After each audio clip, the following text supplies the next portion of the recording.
हैं एक बराबर। बहुत बहुत धन्यवाद आप सबका कार्यक्रम से जुड़ने का। हमारे आज के मुख्य वक्ता जो हैं हमारे साथ, जो हमें आज भारत का स्वर्णिम इतिहास से परिचय कराएंगे, आप का नाम श्री सुनील मिश्र जी हैं। आप बहुत ही कर्मठ कार्यकर्ता हैं और आप दिल्ली गवर्नमेंट प्रेस से जुड़े हुए हैं। आपके उद्बोधन से पहले आनंद बंधु हमारे साथ जींद नरवाना से जुड़ते हैं और बहुत ही सुंदर कविताएं, गीत गायन उनका रहता है। मैं चाहूंगा कि सबसे पहले हम आनंद का गीत या कविता। आनंद, अपना माइक ऑन करो। नमस्कार। स्वागत है जी। नमस्कार, स्वागत है।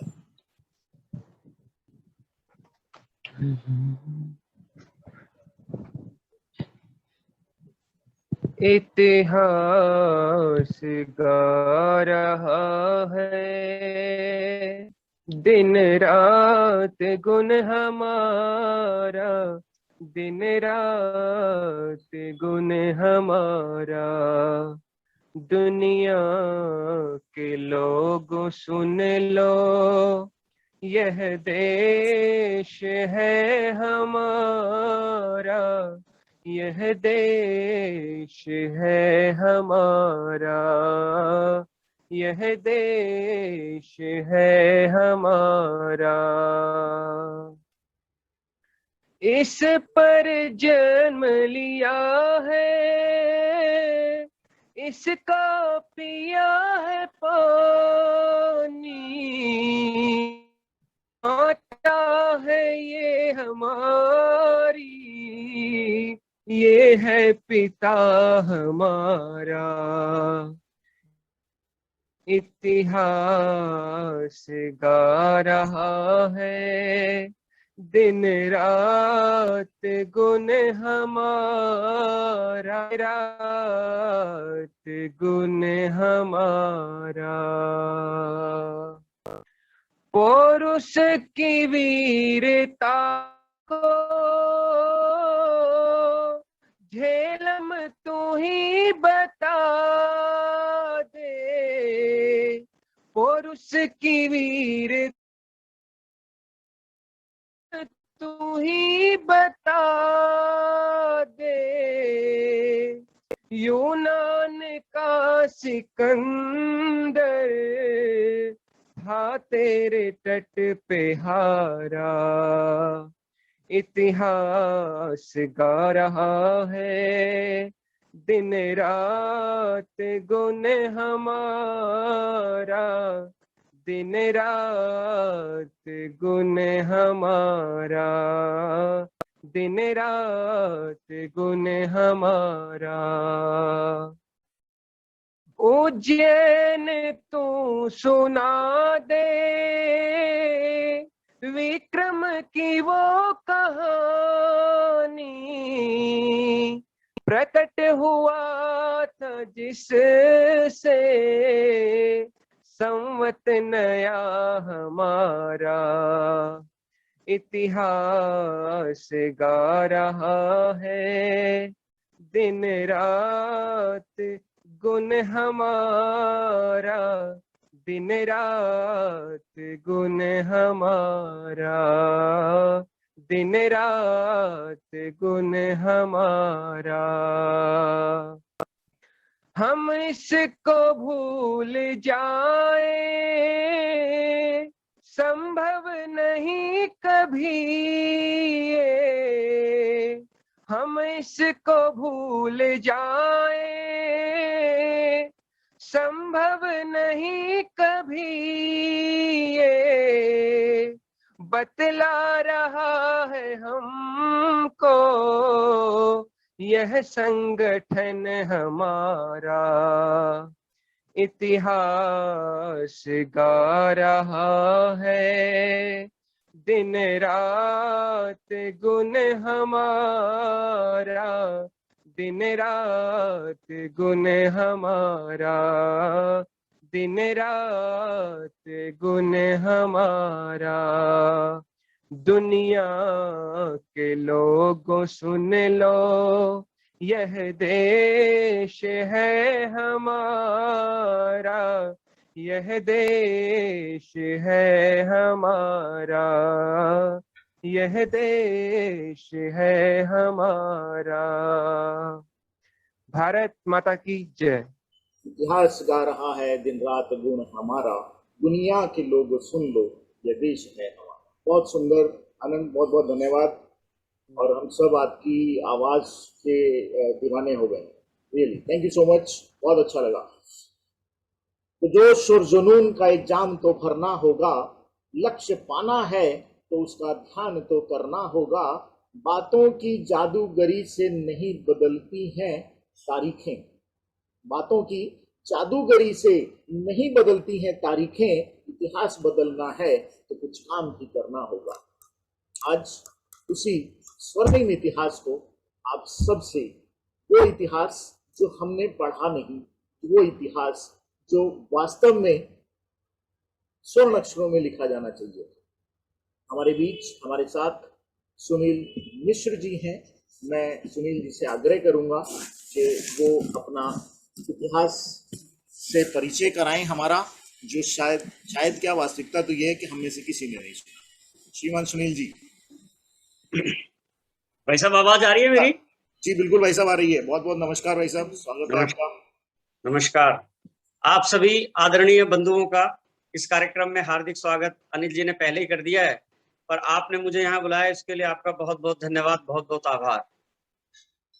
आदरणीय अनिल जी, दिनेश जी एवं अन्य गणमान्य बंधु जो इस कार्यक्रम को आयोजित कर रहे हैं, वो सभी के सभी जो भारत की बात सुनाता टीम के साथ जुड़े हुए हैं, उन सबका बहुत बहुत साधुवाद। इस प्रकार का एक प्रायोजन आप सबने आयोजित किया और नियमित कर रहे हैं। इसमें 5वां एपिसोड है और मेरा सौभाग्य है कि इस टीम के साथ जुड़ने का मुझे भी अवसर प्राप्त हो रहा है, क्योंकि आज का समय, परिस्थिति काल ऐसी है कि हम लोग शायद अपनी वास्तविकता से इस भागम भाग भरी जिंदगी में बहुत दूर जाते जा रहे हैं। अपनी बात सुनाने से पूर्व एक छोटी सी कहानी से अपनी बात शुरू करूंगा। एक बहुत अच्छे मृदंग वादक थे, बहुत बढ़िया मृदंग बजाते थे, और मृदंग जब बजाते थे तो सभी लोग आकर के सुनते थे। तो उनको मन में ऐसा भ्रम हुआ कि यहाँ तो सारे प्राणी, मेरा जितने लोग हैं सब मेरा मृदंग सुनते हैं, मेरे मृदंग का वादन। तो उन्होंने निश्चय किया कि एक दिन जंगल में जाएंगे और जंगल में पशु पक्षी जानवर जितने शायद वो भी संगीत की भाषा बहुत अच्छी प्रकार से समझते हैं, उनको अपना मृदंग का वादन सुनाएंगे। और जब वो मृदंग वादन जंगल में जाकर के करने लगे, वहां रियाज करते थे प्रतिदिन 2 घंटे 3 घंटे, तो वो क्या देखते थे, बहुत सारे जंगल के जानवर जो शायद हिंसक प्रवृत्ति के भी रहे होंगे, अहिंसक प्रवृत्ति के भी रहे होंगे, वो उनके पास आकर के नियमित रूप से उनका वो मृदंग का वादन सुनते थे। इस घटना में एक विशेष जो उनको ध्यान में आया मृदंग वादक को, कि एक मेमना है जो प्रतिदिन आता है, बाकी तो बदलते रहते हैं, कोई आ रहा है कोई जा रहा है, कुछ 10 आ रहे हैं कोई 5 आ रहे हैं, ऐसा बदलना चलता रहता है। परंतु उन्होंने देखा कि एक अपना मेमना है, भेड़िया बच्चा, वो प्रतिदिन वहां पर आता है और उसको सुनता है। तो मृदंग वादक को लगा कि शायद ये बहुत बड़ा संगीत का जानकार होगा जो प्रतिदिन आकर के यहाँ पर इस मृदंग का वादन सुनता है। उन्होंने पूछा उससे कि भाई मुझे लगता है तुम संगीत के बहुत बड़े जानकार हो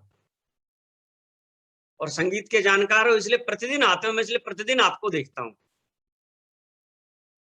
तो मृदंग वादक, ध्यान देने योग्य बात है, तो जो मृदंग वादक को उस मेमने ने जवाब दिया, मुझे आपके संगीत कैसा बज रहा है, अच्छा बज रहा है बुरा बज रहा है, मुझसे उससे मतलब नहीं, पर जो मृदंग में मेरी पूर्वजों की खाल लगी हुई है, वो जब आप पीटते हो उससे जो ध्वनि निकलती है, मुझे वो वेदना देती है।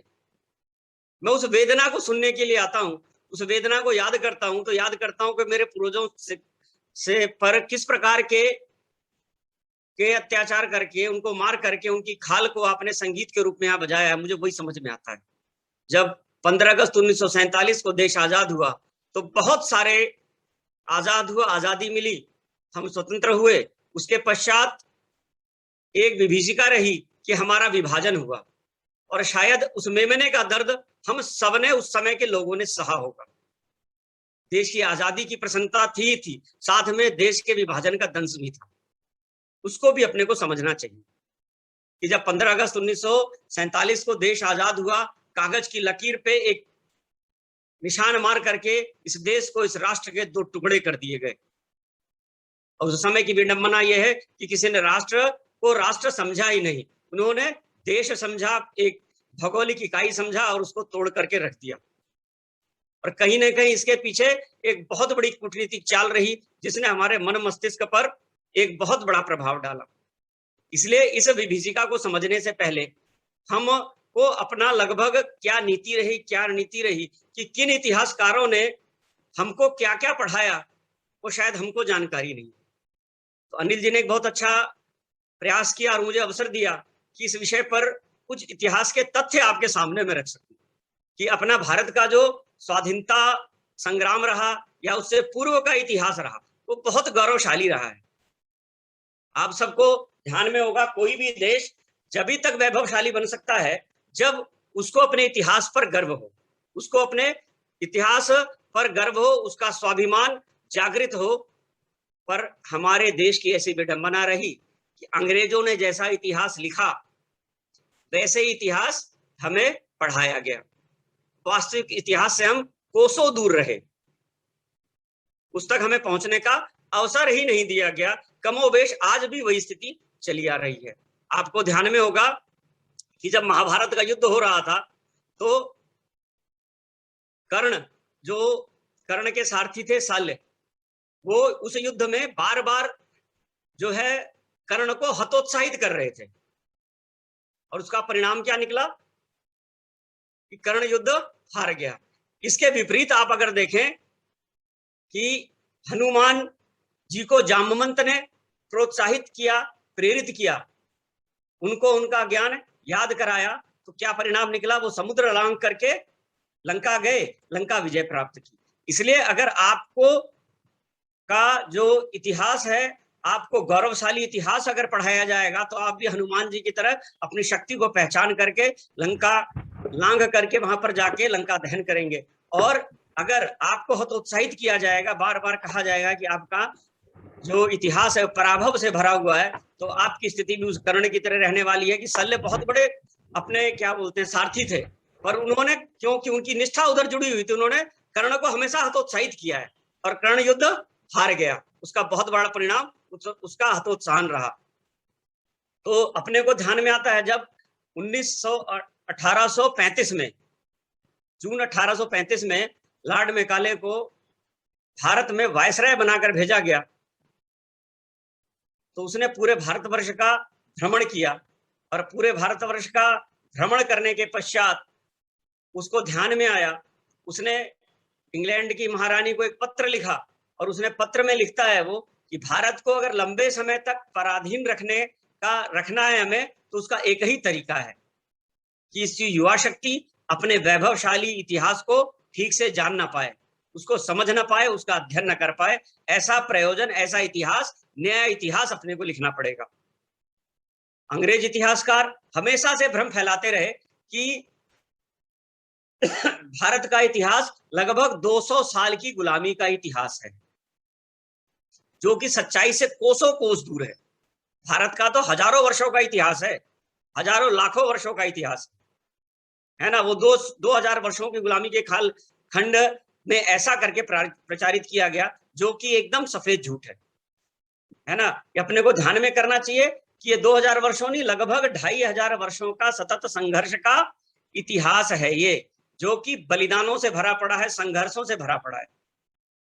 हमने कभी किसी से हार नहीं मानी, किसी के सामने समर्पण नहीं किया, हमने सिर्फ संघर्ष किया है। इसलिए इस 2500 साल के संघर्ष को आज उस पर कुछ हम लोग चर्चा करेंगे, कुछ बातचीत करेंगे। इस कालखंड को हम 3 हिस्सों में बांट सकते हैं। तो पहला कालखंड जो रहा वो 500 ईसा पूर्व से लेकर के 712 ईस्वी तक का, यानी लगभग 1200 वर्षों का अपना ये कालखंड है। इसमें आप सबने अध्ययन भी किया होगा, आप सबको जानकारी भी होगी कि इस कालखंड में ईरान, ग्रीक, कुषाण, हूण, इन सब तरफ से आक्रमण हुए, पर इसका हमने प्रतिकार भी किया है। इस प्रतिकार में जब पहला नाम आता है, आप सबने को ध्यान में होगा, पुष्यमित्र। पुष्यमित्र ऐसे व्यक्ति थे जो ब्राह्मण थे, पर उन्होंने मौर्य वंशीय अंतिम राजा बृहदस्थ को लगा कि वो समाज के अनुकूल, राज्य के अनुकूल कार्य कर नहीं रहे हैं, तो उनको अभ्यस्त किया। अभ्यस्त करने के पश्चात ईरान तक अपना साम्राज्य फैलाया। जो कहते हैं ना, पहला साम्राज्य लेकर के गए, वो ईरान तक लेकर के गए और वहां पर एक सत्ता स्थापित की। और यवनों का जो आक्रमण था उसको वहां पर उन्होंने वहां से उसको दूर किया और पूरे विश्व के अंदर जो वैदिक धर्म है, सनातन धर्म है, उसका प्रचार प्रसार किया। इसी प्रकार राजा पोरस का भी गीत में ध्यान में आया। राजा पोरस ने सिकंदर को किस प्रकार से हराया, है ना, विश्व विजेता सिकंदर आकर के यहीं पे हारा। उसको हमने यहाँ पर उसका असली जगह बताई कि तू जो है, तेरा स्थान ये है। यहाँ पर उसको हार का सामना करना पड़ा। इसी प्रकार से पुष्यमित्र ने दमित्री को हराया। विक्रमादित्य, चंद्रगुप्त का ध्यान में ही है। चाणक्य और चंद्रगुप्त भारत के दो ऐसे व्यक्तित्व थे, गुरु और शिष्य की जो कहते हैं जोड़ी है, कि जिन्होंने कि अपना जब घनानंद, नंदवंश का शासक घनानंद, उसका शासन चल रहा था और उसने सारी प्रकार की अत्याचार अपने छोटे छोटे अपने करते रहे। और उस दौरान राजा अपना चाणक्य ने चंद्रगुप्त को आगे करके छोटे छोटे राज्यों को संगठित करके घनानंद के शासन को अभ्यस्त किया और यवनों का जो आक्रमण था, यवनों के आक्रमण को वहां से उन्होंने खदेड़ा, उनको वहां से बाहर किया। तो इस प्रकार का अपना उनका शासन रहा। आप शालिवाहन के विषय में जान सकते हैं, समुद्रगुप्त हैं, चंद्रगुप्त हैं, इन सब के विषयों में हमने पढ़ा है। इसको अपने को पढ़ना चाहिए, जानकारी लेनी चाहिए। फिर आपने कह सकते हैं स्कंदगुप्त, यशोधर्मन, एक बहुत अच्छे ऐसे राजा हुए जिनके विषय में शायद हमको जानकारी नहीं है, उसको अपने को जानना चाहिए। यशोधर्मन ने जो है हूणों को पराजित किया। वह मालवा वंश के राजा थे। उनको कहते हैं कि ज्ञान व शक्ति के वो हिंद महासागर थे, जितने ज्ञानी थे उतने ही वो ताकतवर थे, ऐसा उनके विषय में कहा जाता है। और उन्होंने पूरे भारतवर्ष, मतलब अपना जो उनका शासन काल रहा, उस शासन काल में मालव से शुरू करके उन्होंने ईरान, इराक, कांधार तक, काबुल कांधार तक अपना साम्राज्य स्थापित किया। और जितने विदेशी आक्रांता रहे उनको उन्होंने वहां पर पराजित करके उनको वहां से खदेड़ने का काम किया। तो ऐसा लगभग 12 वर्षों का कालखंड ये रहा। इस 12 वर्षों के कालखंड में हमने जो भी विदेशी आक्रमण करता आए, उनका हमने उनसे प्रतिकार किया, उनसे संघर्ष किया और उनको यहाँ की भूमि से खदेड़ने का काम किया। साथ ही साथ अपने साम्राज्य को भी स्थापित करने का कार्य हमने किया, अपने साम्राज्य को बढ़ाया। तो ये लगभग 12 वर्षों का कालखंड है। इसका अध्ययन अपने को करना चाहिए। इतना सूक्ष्म समय में इसको ज्यादा इस पर चर्चा नहीं की जा सकती, पर हम सब इसको अध्ययन करें, इसको पढ़ें और जो साक्ष्य पुस्तकें हैं उनको पढ़ें। कई बार नेट पे हम जाते हैं पढ़ने पर, नेट में बहुत सारी चीजें ऐसे अपने को शायद वो बरगलाने वाली होती है। आपने जो प्रामाणिक साहित्यकार हैं उन साहित्यकारों की पुस्तकों को पढ़ें, तो उससे अपने को एक असली ज्ञान अपने को प्राप्त होगा। तो पिछले अध्याय में जो कालखंड रहा अपना, वो अपने को ध्यान में आया ही है कि लगभग 1200 वर्षों का कालखंड रहा। उसको एक बार थोड़ा सा एक लाइन में रिवाइंड करके अपने फिर आगे बढ़ते हैं इस विषय को, कि किस प्रकार से अपने पराक्रमी राजाओं ने अपना साम्राज्य इस 1200 वर्षों के अंदर हराया। आप देख सकते हैं कि किस प्रकार से चंद्रगुप्त ने हूणों को हराया, मिहिरकुल स्कंदगुप्त, यशोधर्मन ने यवनों को हराया। और उसके बाद का जो 712 से लेकर के और 1700 ईस्वी, 712 ईस्वी से लेकर के 1700 ईस्वी तक का लगभग 1000 वर्षों का इस्लामिक आक्रमण का दंश जो हमने झेला है, उसका वो कालखंड है। उस पर कुछ बिंदुओं पर उस पर चर्चा करेंगे हम लोग। तो अपने को ध्यान में आता है कि भारत पर पहला आक्रमण मोहम्मद बिन कासिम ने 712 में किया। ये तो पढ़ाया जाता है कि आक्रमण मोहम्मद बिन कासिम ने किया, फिर उसका किस प्रकार से प्रतिकार हमने किया, शायद वो अपने को ध्यान में नहीं आता। उसका प्रतिकार जो सिंध पर आक्रमण किया मोहम्मद बिन कासिम ने, उसका प्रतिकार वहां के राजा दाहिर ने किया। राजा दाहिर सेन वहां के बहुत बहुत पराक्रमी राजा थे। और ये कहते हैं कि 663 से लेकर के 712 ईस्वी तक उनका इतने वर्षों का तक उनसे संघर्ष चला और उन्होंने उनको बार बार पराजित किया है। 10 बार मोहम्मद बिन कासिम ने हमला किया और राजा दाहिर ने उनको पराजित किया।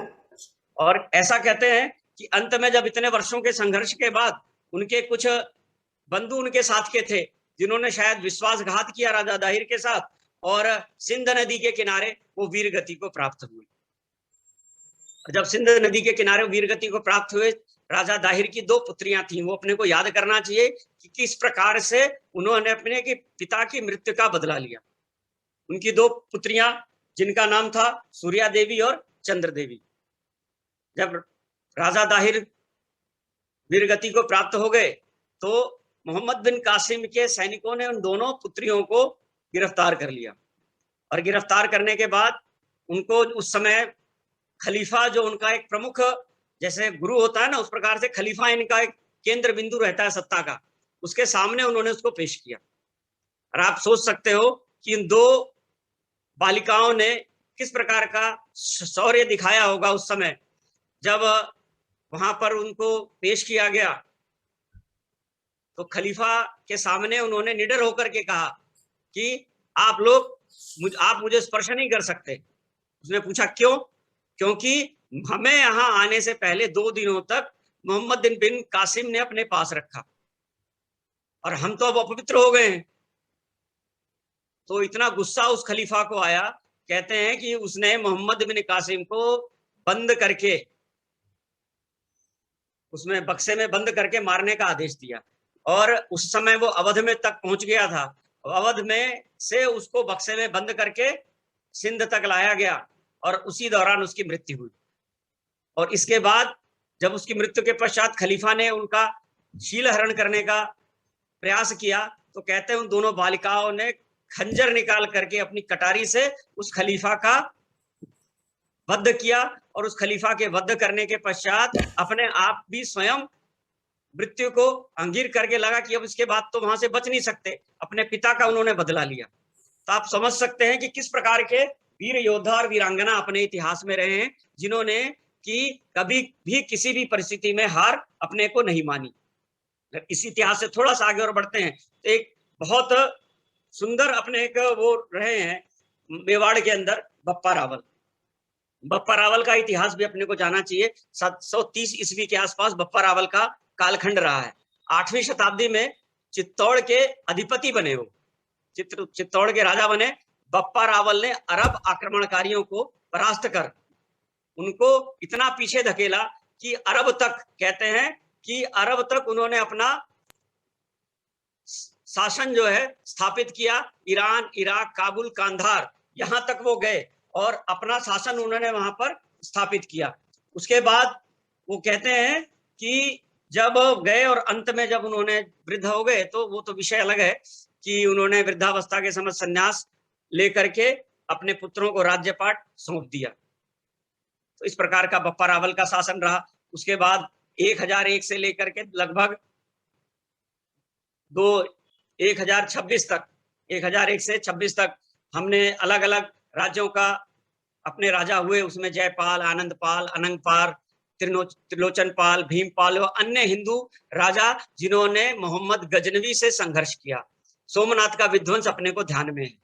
सोमनाथ के विध्वंस के समय केवल हमें ये कहा जाता है कि मोहम्मद गजनवी ने जो है उसको ध्वस्त किया और हमने उसको स्वीकार कर लिया। इसमें थोड़ा सा एक अपने को समझना चाहिए कि जब सोमनाथ का विध्वंस हुआ तो वहां के राजा, स्थानीय राजा, वहां के समाज के संत, वहां के लोग, उन्होंने उसका प्रतिकार किया, प्रत्युत्तर दिया, उसके साथ संघर्ष किया।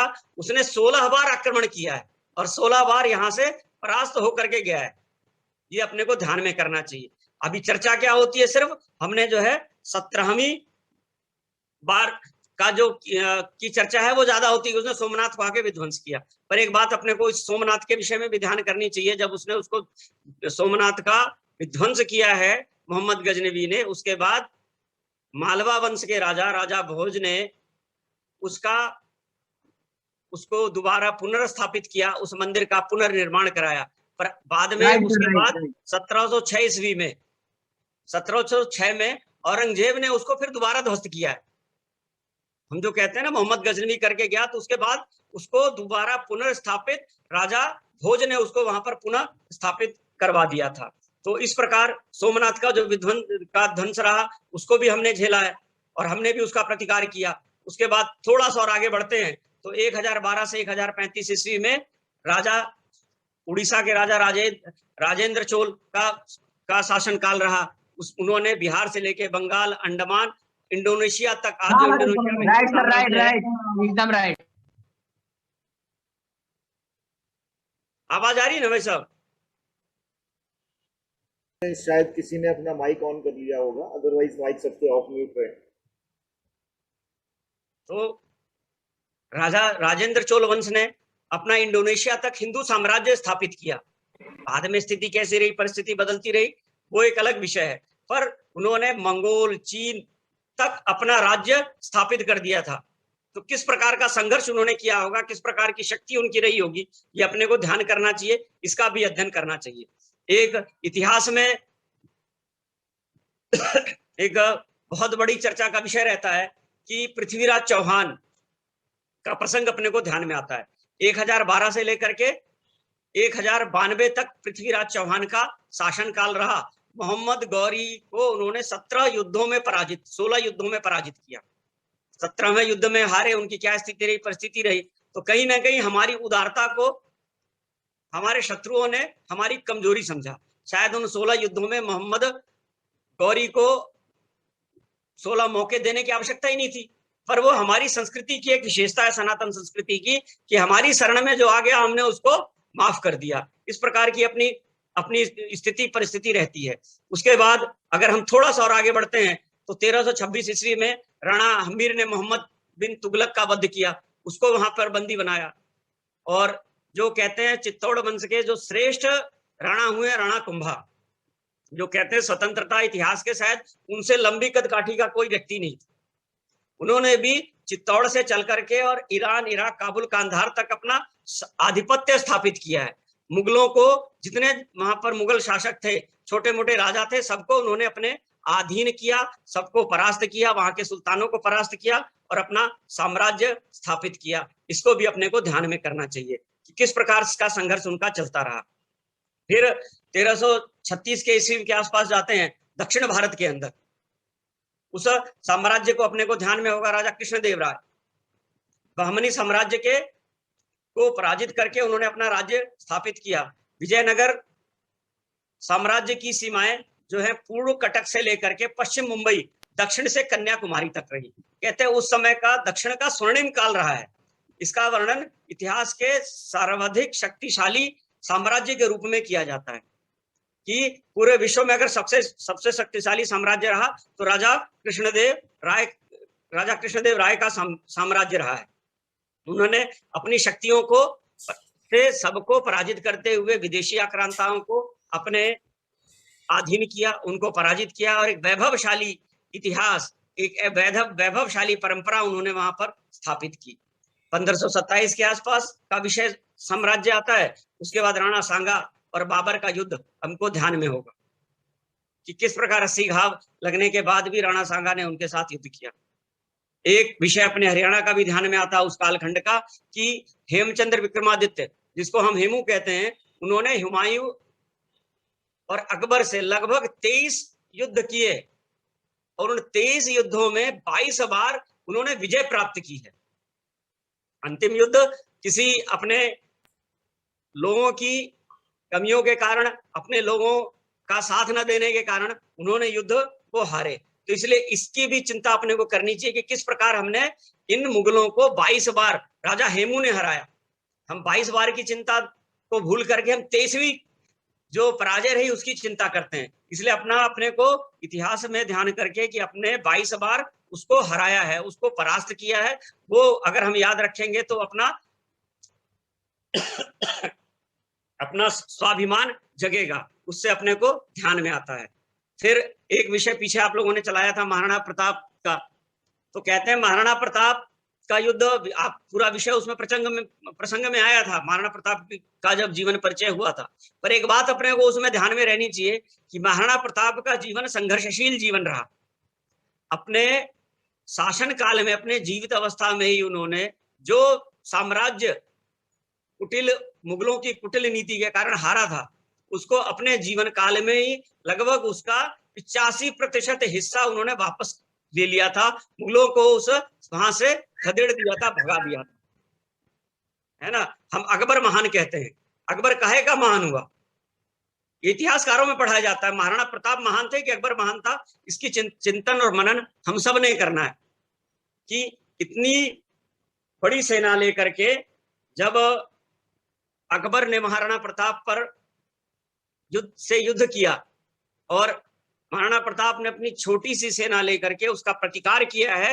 हल्दी घाटी का युद्ध वहां पर उसका एक सर्वश्रेष्ठ उदाहरण है कि किस प्रकार से कुशल नीति से अपना साम्राज्य बचाने के लिए, अपना धरती माँ को बचाने के लिए किस प्रकार से हल्दी घाटी में संघर्ष उन्होंने किया है। वो अपने को ध्यान में करना चाहिए कि किस प्रकार उन्होंने अपना साम्राज्य अपने रहते रहते भी, परेशानियों को झेलते झेलते भी लगभग 85% अपना साम्राज्य पुनः उन्होंने वापस कर लिया था।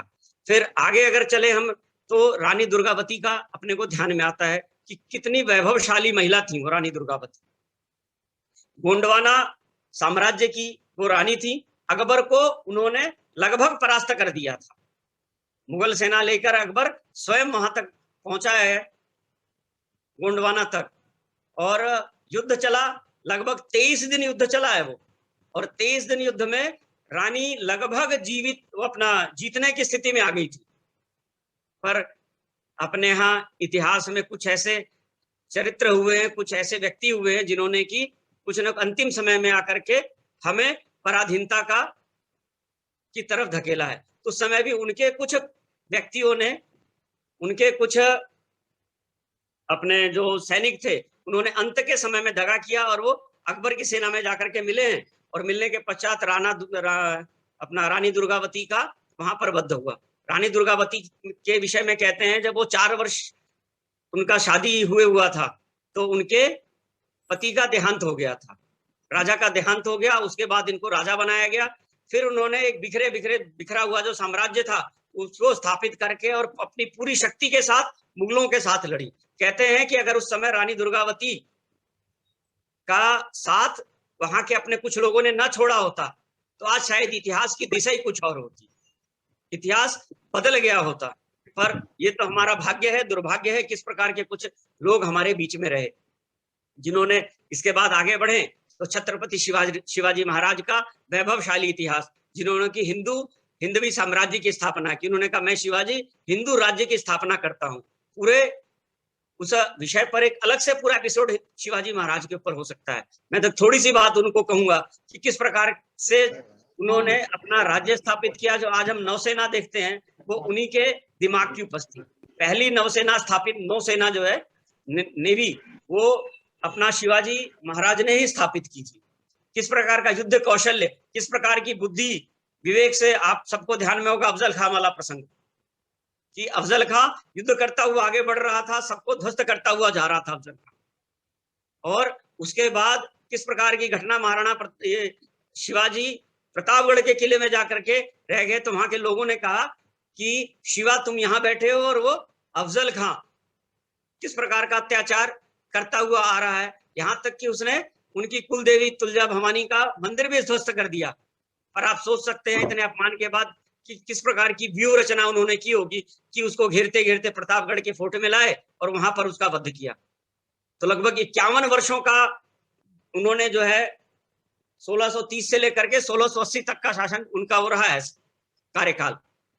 तो किस प्रकार से उन्होंने पूरे देश को हिंदू स्वाभिमान को जगाने का कार्य किया। इसलिए शिवाजी को भी अपने को अधिक से अधिक पढ़ना चाहिए, उनके विषय में अपने को जानना चाहिए। एक विषय कई बार उसकी कहीं चर्चा ही नहीं होती, अपने को ध्यान में आता है, जो अपना असम का और नेपाल वाला क्षेत्र है, वो कभी ना मुगलों के अधीन रहा ना अंग्रेजों के अधीन कभी रहा। वहां कभी गुलामी रही ही नहीं वहां पर। वहां के भी उन्होंने लगभग ऐसे ऐसे राजा हुए जिनका 800 वर्षों का इतिहास रहा है। अहोम राजा कहते हैं वहां के, अहोम वंश के राजा जिनका कि आसाम के अंदर 800 वर्षों तक किसी की हिम्मत नहीं पड़ी, मुगलों को भी परास्त किया उन्होंने, और उनके वंश के कहते हैं कि जब अंग्रेज भी आए तो अंग्रेजों को भी उस क्षेत्र के जो ब्रह्मपुत्र वैली है उसमें पूरा उनका शासन रहा, जो आज के मालदीव, बर्मा, ये पूरा क्षेत्र उसके अंदर आता है। और उनके जो प्रमुख वो थे, क्या नाम है, सेनापति, उनका नाम लाचित बड़फुकन था। और कहते हैं कि आज भी लाचित बड़फुकन एक प्रजाति है वहां पर, वहां के जो उनके सेनापति थे, उनके सेनापति में जो जो नाम थे, डेका थे, बड़फुकन थे, और भी सैकिया थे, जो उनके नाम थे, उन्हीं के नाम पर आज भी वहां के संप्रदाय और वहां की जातियां बन गई है। तो ये कहते हैं कि जो उनके क्या नाम है, लचित बड़फुकन जो थे, उन्होंने मुगलों की सेना को कई बार परास्त किया। कहते हैं कि एक बार बड़फुकन के मामा ने उनका साथ देने का प्रयास किया मुगलों का, तो उन्होंने अपने मामा का भी सर कलम कर दिया, उनका भी वध कर दिया, और उन्होंने कहा कि युद्ध के समय मेरे सामने अगर कोई भी आएगा, मेरा कोई कितना भी प्रिय होगा, मैं उसको कभी छोड़ूंगा नहीं, मेरे लिए मेरा देश सर्वोपरि है। तो इसलिए उन्होंने कहा कि मेरे परिवार से, मेरे मामा से बड़ा मेरा देश है, इसलिए उन्होंने उसका भी वध करके वहां पर उसका भी संघर्ष किया। इस बात को भी अपना को ध्यान में रखना चाहिए। इसके अलावा फिर बाजीराव पेशवा का विषय अपने को ध्यान में आता है कि किस प्रकार से संघर्ष किया, कि अटक से लेके कटक तक भगवा फहराने का कार्य बाजीराव पेशवा ने किया। महाराणा रंजीत सिंह, हरि सिंह नलवा, ऐसे अनेकों असंख्य उदाहरण अपने उसके अंदर भरे पड़े हैं जो अपने को ध्यान में करने चाहिए। रणजीत सिंह ने काबुल कांधार के अंदर जो अफगानी थे, जिनसे कभी कोई कहते हैं अफगानियों से गुरिल्ला युद्ध में कोई जीत नहीं सकता था, तो महाराणा रणजीत सिंह की सेना ने उन पर आक्रमण करके उनको वहां पर परास्त किया। अफगानी जो है हारे किसी से आकर के काबुल कांधार के अंदर, ताशकंद के अंदर, तो किससे हारे हैं, और राणा रणजीत सिंह, हरि सिंह नलवा की सेना से आकर के वहां पर हारे हैं। यहाँ तक जनरल जोरावर सिंह के विषय में भी हम जानते हैं कि जिन्होंने तिब्बत के ऊपर हमला करके मुक्त करा करके उस पर वहां पर विजय प्राप्त की। इसलिए कुछ ये अपना कालखंड है, इस कालखंड में जो अपने कुछ स्वर्णिम बातें हैं उसको हमेशा अपने को याद करनी चाहिए कि किस प्रकार से पूर्वोत्तर के राज्यों ने संघर्ष किया, नेपाल में संघर्ष किया, पूरे भारतवर्ष के एक संघर्ष की गाथा चलती रही कि हमने सहजता के साथ किसी को अपने ऊपर जो है विजय प्राप्त नहीं करने दी। हमने हमेशा उनके साथ संघर्ष करते रहे। इसी बीच इसी कालखंड में का एक बहुत सुंदर वो आता है कि जब समाज के अंदर उस समय लग रहा था कि समाज हताश है, निराश है, तो उस समय एक अलग एक पद्धति का समाज ने अपने आप विकास हुआ, वो अपनी संत पद्धति थी। 15वीं शताब्दी के अंत तक भक्ति आंदोलन, बहुत विकट परिस्थितियों में भक्ति आंदोलन बढ़ा है। इसमें तुलसीदास, सूरदास, कबीरदास, रसखान, गुरु नानक इत्यादि बहुत सारे संत हुए हैं, उनका उदय हुआ इस दौरान। और उन्होंने जो समाज के अंदर निराशा थी, उस समाज की निराशा को आशा में परिवर्तित करने का काम किया। उस समय ध्यान में आता, उन संतों ने देखा कि समाज जब हताश हो जाएगा, निराश हो जाएगा, तो समाज कैसे आगे बढ़ेगा। तो कहते हैं उस समय तुलसीदास जी ने रामचरितमानस की जब रचना की और साथ में रामलीलाओं का मंचन तुलसीदास के काल में प्रारंभ हुआ, उन्होंने स्वयं प्रारंभ करवाया। कम से कम इसको देख करके उनका सबका स्वाभिमान जागेगा, स्वाभिमान जागृत होगा, और जो अपना मृत समाज है, मृत समाज जागृत हो करके उठेगा और समाज के लिए कार्य करेगा। इसलिए अपनी जो परंपराएं हैं, अपने गौरव है, उसको इन संतों ने याद कराने का प्रयास किया है। तो जो अपना समाज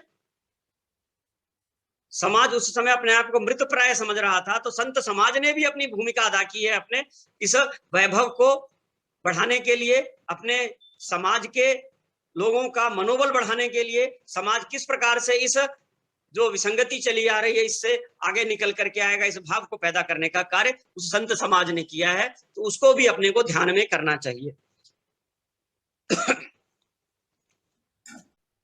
तो पिछले कुछ समय में हमने 2 कालखंडों पर चर्चा की, और ये 1700 ईस्वी से लेकर के अब तक का कालखंड है। ये इसको थोड़ा सा ध्यान में करना चाहिए, इस पर अपने को ध्यान में आना चाहिए।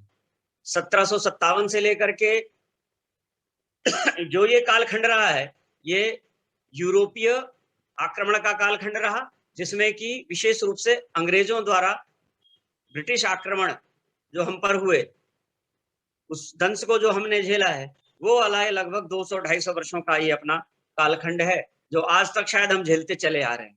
उसकी पीड़ा को हम आज भी सह रहे हैं। तो अपने को ध्यान में करना चाहिए कि 1757 से 1857 तक का जो ये लगभग 100 वर्षों का कालखंड है, इसमें हमने लगभग 80 युद्ध अंग्रेजों के साथ किए हैं। एक एक इंच भूमि पर हमने इतनी आसानी से नहीं दिए, एक एक इंच भूमि पर हमने संघर्ष किया है। अपने को ध्यान में आएगा, चाहे वो रानी चेन्नम्मा का संघर्ष रहा हो, चाहे संथाल जातियों का संघर्ष रहा हो, भीलों का संघर्ष रहा हो, समाज के हर वर्ग ने, है ना, झारखंड के अंदर बिरसा मुंडा का संघर्ष रहा हो, बिहार के अंदर तिलक मांझी का संघर्ष रहा हो। मतलब एक इंच भूमि हमने इतनी आसानी से नहीं दी है। एक एक इंच भूमि के लिए लगभग हमने 80 संघर्ष किए हैं इस 100 वर्षों के दौरान। और जो 1857 का प्रथम स्वतंत्रता संग्राम, प्रथम स्वतंत्र सामर, ये नाम वीर सावरकर जी ने दिया कि 1857 अपने देश का प्रथम स्वतंत्रता संग्राम है। इसमें हम रानी झांसी को कभी भूल नहीं सकते इस संग्राम के दौरान। तात्या टोपे का बलिदान हम नहीं भूल सकते। नाना साहिब, कुंवर सिंह, मंगल पांडे, इनको हम हमेशा याद करते हैं। इन्होंने जो बलिदान दिया वो हम कभी भूल नहीं सकते। किस कारण विफल रहा, असफल रहा, उस पर चर्चा होती रहती है, पर इन लोगों ने संघर्ष किया अपने राष्ट्र के लिए, अपने समाज के लिए, राष्ट्र को स्वतंत्र कराने के लिए। इसीलिए इसको सावरकर जी ने पहला नाम दिया है कि ये देश का प्रथम स्वतंत्रता समर है। ये अपने को ध्यान में करना चाहिए। इसके बहुत सारे इसके बाद भी संघर्ष अपने चलते रहे। क्रांतिकारियों ने समय समय पर अपना बलिदान दिया है। उसमें आप कुका विद्रोह कह सकते हैं, बस वासुदेव बलवंत फड़के, चाफेकर बंधुओं का बलिदान, खुदीराम बोस का बलिदान, लाल पाल बाल, राजेंद्र लहड़ी, इस प्रकार के चंद्रशेखर आजाद, राम प्रसाद बिस्मिल, असंख्य क्रांतिकारी, गुमनाम क्रांतिकारियों की शायद हम लोग जानते भी नहीं। उन क्रांतिकारियों की कभी चर्चा भी नहीं करते। अपने को ध्यान में आएगा, अगर हम अपने बच्चों से पूछें कि कुल 10 क्रांतिकारियों के नाम बता दो, तो शायद 2, 4, 5 के बाद उनकी गिनती खत्म हो जाती है। इसलिए उनको याद कराना चाहिए कि असंख्य हजारों हजार क्रांतिकारियों ने अपना बलिदान दिया है। उन्होंने संघर्ष किया है, अपने जीवन की आहुति दी है। उस जीवन की आहुति के कारण ही हम आज यहाँ पर आपस में बात कर पा रहे हैं। अपना स्वतंत्रता का 15 अगस्त 1947 आने वाला, एक हफ्ते बाद अगला रविवार है ना, हम उसका उत्सव मनाने वाले हैं। तो वो इतनी आसानी से नहीं मिला है। आप रानी लक्ष्मीबाई का बलिदान देख लीजिए, क्या स्थिति रही, किन परिस्थितियों के अंदर उन्होंने अपना बलिदान दिया। वो एक बहुत लंबा विषय है, उस पर हम चर्चा फिर कभी कर सकते हैं। ये नहीं कि इस समर को हमने सिर्फ भारत के अंदर, ऐसा कहते हैं, हमने विदेशों में भी जाके भारतीय स्वतंत्रता संग्राम की लड़ाई लड़ी है। विदेश के अंदर गदर पार्टी बना करके सुभाष चंद्र बोस जी ने आजाद हिंद फौज बाहर बना करके, श्याम जी कृष्ण वर्मा ने इंग्लैंड में जाकर के वहां से किस प्रकार से युद्ध संघर्ष किया जाए, अंग्रेजों को भारत से भगाया जाए, है मदन लाल धिंगड़ा ने इंग्लैंड में जाकर के किस प्रकार से कर्जन वायली की हत्या की, अपने को ध्यान में आता है। सावरकर बंधु रहे, मैडम कामा रही, इन्होंने विदेशों में जाकर के, रास बिहारी बोस विदेश में जाकर के अपने स्वतंत्रता समर को, स्वतंत्र संग्राम को आगे बढ़ाने का कार्य किया। थोड़ा सा आगे अगर चलेंगे तो तिलक एवं गांधी का कालखंड आता है। बाल गंगाधर तिलक ने समाज में, आपने महाराष्ट्र के अंदर जो आज हम देखते हैं ना, गणेश उत्सव की पूजा चलती है, तो उस गणेश उत्सव का जो व्यापक सामाजिकरण, सामाजिक कार्यक्रम हो, बड़े बड़े कार्यक्रम हो, इसके पीछे बहुत बड़ी सोच बाल गंगाधर तिलक की रही। उन्होंने समाज को कुछ ऐसा किया जाए कि गणेश जी वहां आराध्य है, वहां पर सबसे श्रद्धा का केंद्र है। उन्होंने उनको श्रद्धा के केंद्र में रख करके इस प्रकार के अंदर समाज में जन जागरण हो, समाज के लोग जागृत हो, सबको जागृत करने का कार्य किया। गांधी जी ने अपने आंदोलनों के माध्यम से सबको जागृत करने का काम किया। उनके अधिकतम आंदोलन गांधी जी के सत्याग्रह वाले रहे हैं, है ना। उन्होंने ज्यादा से ज्यादा युवाओं को इस संघर्ष से जोड़ा, है ना, अपने समाज के अधिकांश बंधु मतलब इतने बड़े जनप्रिय नेता बन गए कि गांधी जी की एक आवाज में पूरा समाज निकल पड़ता था उनके साथ। उन्होंने संघर्ष किया गांधी जी ने। इसके बाद अपने को ध्यान में आता ही है कि डॉक्टर हेडगेवार ने किस प्रकार से कुछ संघर्षवादी तेजस्वी युवाओं की शक्ति खड़ी करके एक संघ शक्ति पूरे देश के अंदर खड़ी की। आज अपने को नजर में आता है संघ का कितना बड़ा प्रारूप जो नजर आता है, वो कहीं ना कहीं डॉक्टर हेडगेवार की वो शक्ति रही कि कुछ युवाओं को उन्होंने खड़ा करके पूरे देश में अपना एक अलग सा एक आंदोलन उन्होंने खड़ा किया। ये सब चीजें अपने को ध्यान में आती हैं। हम अगर इसी परंपरा में कहें, स्वामी विवेकानंद रामकृष्ण मिशन ने किस प्रकार से काम किया, समाज के अंदर फैली हुई बहुत सारी कुरीतियों को दूर करने के लिए आर्य समाज की स्थापना हुई। ब्रह्म समाज की स्थापना उसी कालखंड में हुई है कि अपने समाज के अंदर फैली हुई कुरीतियों को दूर करके समाज को जागृत करने का कार्य। ये जो हम कहते हैं ना, कुरीतियां इतनी सारी जिस पर बहुत ज्यादा अपने समाज की चर्चा होती है, अपने को ध्यान में आना चाहिए कि ये कुरीतियां मुगल काल आने के बाद समाज में प्रसारित की गई, ये डाली गई समाज के अंदर। ये कुरीतियां इतिहास को अगर हम पढ़ें तो कहीं ये कुरीतियां अपने समाज के अंदर नहीं थी। तो आप देख सकते हैं रामकृष्ण मिशन का एक कितना बड़ा आंदोलन विवेकानंद जी ने खड़ा किया। महर्षि अरविंद, महर्षि रामतीर्थ, इन सब आदि कितने भी समाज सुधारक रहे, ये इन्होंने हिंदू समाज को ईसाइयों के षड्यंत्र से बचाने के लिए उनको एकत्रित किया। कितने सारे उन्होंने संघर्ष किए। और आजादी के बाद भी ऐसा नहीं है, स्वाधीनता के पश्चात भी गोवा, दमन, दीव, दादर, नगर हवेली आदि की मुक्ति के लिए हमने बहुत सारे संघर्ष किए हैं। उसको भी अपने को ध्यान में करना चाहिए। मुस्लिमों द्वारा, ईसाइयों द्वारा जो एक धर्मांतरण इस समाज के अंदर किया जा रहा है ना, उसका भी विरोध हमने किया। विदेशी शक्तियों के विरुद्ध देश जागृत हो, उसके प्रति भी हमने अपने समाज को एकत्रित करने का हमने काम किया। और ये आंदोलनों की श्रृंखला लगातार चलती है, आज भी चलती आ रही है। अगर आज हम देखें तो ये आंदोलन अभी तक रुके नहीं है। आपातकाल की स्थिति हमने देखी कि किस प्रकार से अपने अधिकारों का वहां पर हनन हुआ। उसके बाद गौ रक्षा आंदोलन, राम जन्मभूमि आंदोलन, राम सेतु आंदोलन, ये समाज के संघर्ष का परिणाम है कि हमने समाज के साथ संघर्ष करते करते इन पर विजय प्राप्त की और इनको हमने श्रेय चढ़ाया।